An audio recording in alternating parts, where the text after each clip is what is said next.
দীর্ঘ ৫ বছর ধরে পানির নিচে কাটছে জীবন।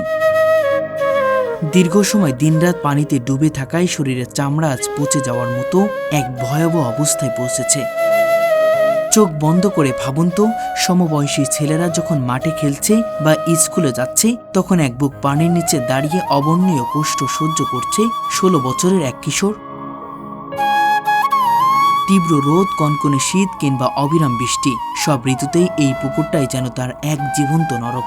শখের বশে নয়, এক অদ্ভুত যন্ত্রণার হাত থেকে বাঁচতে জলকে সে নিজের বন্দিশালা বানিয়ে নিয়েছে।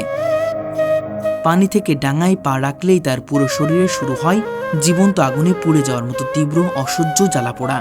আর এই আগুন থেকে বাঁচতে খাওয়া দাওয়া, ঘুম থেকে শুরু করে বেঁচে থাকার পুরো লড়াইটাই তাকে করতে হচ্ছে পানির ভেতরেই। চমকে ওঠার মতো এই হৃদয়বিদারক ঘটনাটি ঘটেছে পশ্চিমবঙ্গের মুর্শিদাপুরের বেলডাঙ্গা এলাকায়। সেখানে কিশোর ইকবাল শেখের জীবন এক নির্মম ট্র্যাজেডিতে পরিণত হয়েছে। স্থানীয় মানুষ একে অলৌকিক বা কোনো ভৌতিক কাণ্ড ভাবলেও চিকিৎসকদের মতে এটি আসলে কোনো বিরল চর্মরোগ বা গভীর মনস্তাত্ত্বিক সমস্যা হতে পারে।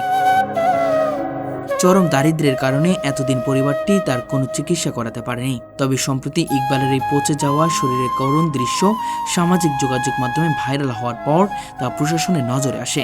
বর্তমানে তাকে উন্নত চিকিৎসার জন্য মুম্বাই নিয়ে যাওয়ার ব্যবস্থা করা হচ্ছে, যাতে সে আবারও স্বাভাবিক জীবনে ফিরে আসতে পারে।